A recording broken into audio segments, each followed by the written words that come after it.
Hey, my name is Josh, and I'm going to show you how I practice using Ableton Live. I'm going to start at the very top, like why even bother recording yourself when you practice anyways, why a DAW, why Ableton. We'll look at one of my current things that I'm practicing inside of Ableton, and then I'll point out some of the details, some of the key features about Ableton that make it, in my opinion, the best DAW to practice in. So, starting at the top, why bother recording yourself? Well, when we're playing an instrument, we're using up most of our bandwidth in the act of playing. There's very little remaining to monitor the quality of that playing, and that's a bit of a problem if we're practicing to not know if we're any good.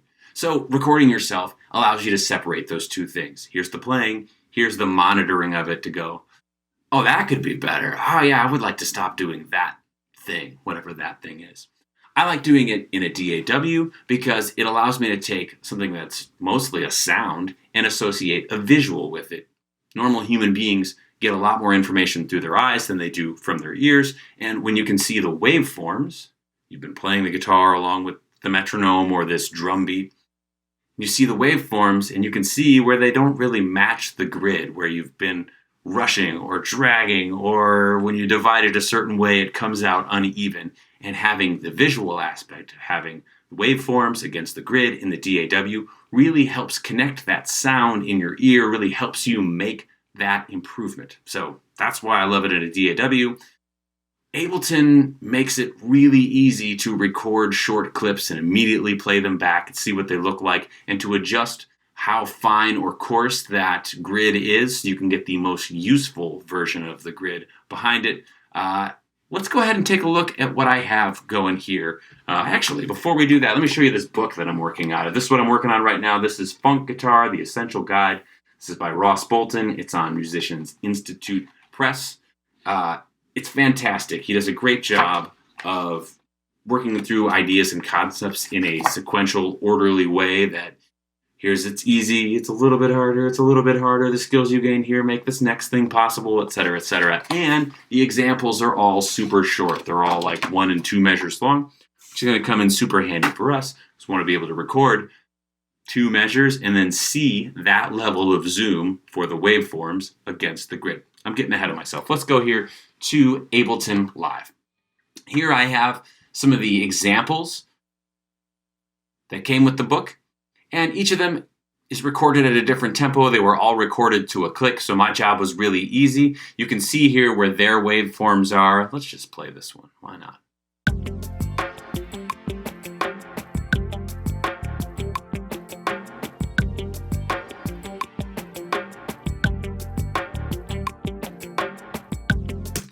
I didn't have to do anything to that audio other than tell Ableton Live where to start the loop and where to stop the loop. It already came at a predetermined BPM. It's at 84. And if you can see here on this scene launch over here, I'm able to specify 84. So when I hit play right here, it's going to change the transport tempo also to 84. And if I click this one down here that's 76, it's going to jump and change the transport tempo to also be 76. And it's going to play this thing over and over and over again, which is very handy for me because it allows me to play that thing. Oh, it's playing in a loop. I'm practicing my guitar along with it. I'm learning the basics of it, and I get so many at-bats. I get so many bites at the apple. I'm able to play it again and again and again and again and sort of get a feel for it. But again, now I'm playing it, but I'm not monitoring. I don't know how good of a job I'm doing. I just know I vaguely have it correct now.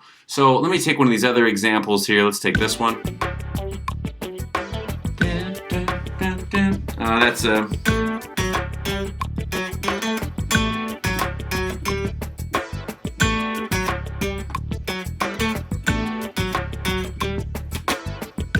okay, so there's that one. You'll notice I stopped the audio from playing back and the metronome is still going, and you can hear the metronoming. You can hear the metronome go, and it's got 2, 3, 4.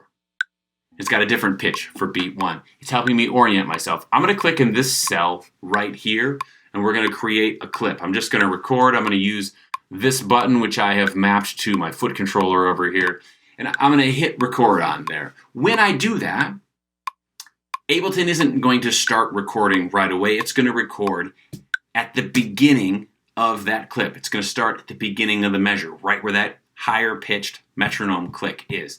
If you've ever used a looper pedal, you know that there's the performance in the guitar, and then there's how good of a job you did in stepping on the button for the looper at exactly the right moment. Ableton takes this problem or this whatever away from you because it goes, look, I know what the tempo is. I know you want it to be a full measure. How about I just start the recording at the beginning of the next measure? And in the same way, once I start recording this thing and then I hit the button that I've assigned again to hit that session clip, that session record button again, it's going to record all the way to the end of that measure. That might sound confusing. I think it's going to make sense to you when you see it. So the metronome's going. It's going at 90 BPM. I can hear 1, 2, 3, 4. I'm going to hit this button in a random place, and it's going to start at the beginning of the next measure. Ready?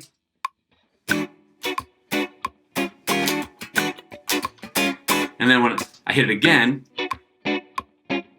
now you can see how it stopped recording at the end of that. That wasn't the example. I already forgot what the example was. Which one was it?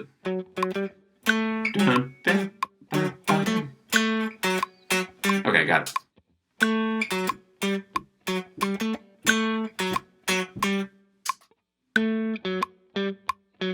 So it's recorded exactly 2 measures of information, and now I have a visual that goes along with it. Now you can see these little lines in here are maybe a little bit finer than the example that I played. And you can use Command 1 to make them even finer, or you can use Command 2 to make them even wider. That's Control 2 if you're on a PC. Okay, so that example was okay. Let's do it again. I'm going to hit undo, and then I'm going to hit record again. It's going to count in 4.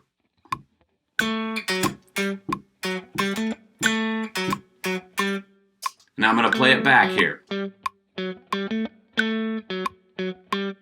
Okay, looks like I was a little bit late right here. You can see that this one was not quite in time. This one seems pretty good. This one's a little rushed. That one's slightly rushed. These feel pretty right on. This is definitely rushed. Let's see if we can hear this one at the beginning of beat 2, or I'm sorry, measure 2. It's got this instead of it's got this because I'm ahead of it, so you're getting 2 attacks right next to each other in there. Okay, I bet you I could do this better. I'm going to hit undo. I'm going to hit record again. 2, 3, 4. Ha. Let's just undo that one. 3, 4.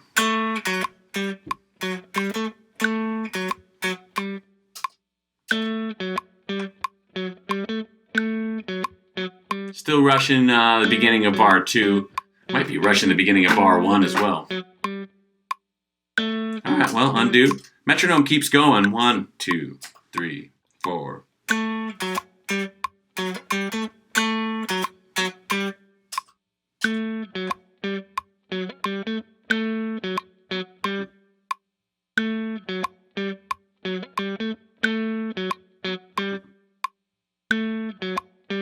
Well, I could probably do that better, but let's just leave it for right now because I want to show you some of the aspects that make this possible and how you would go about setting this up on your own. Let's get this guitar off me for a second. All right.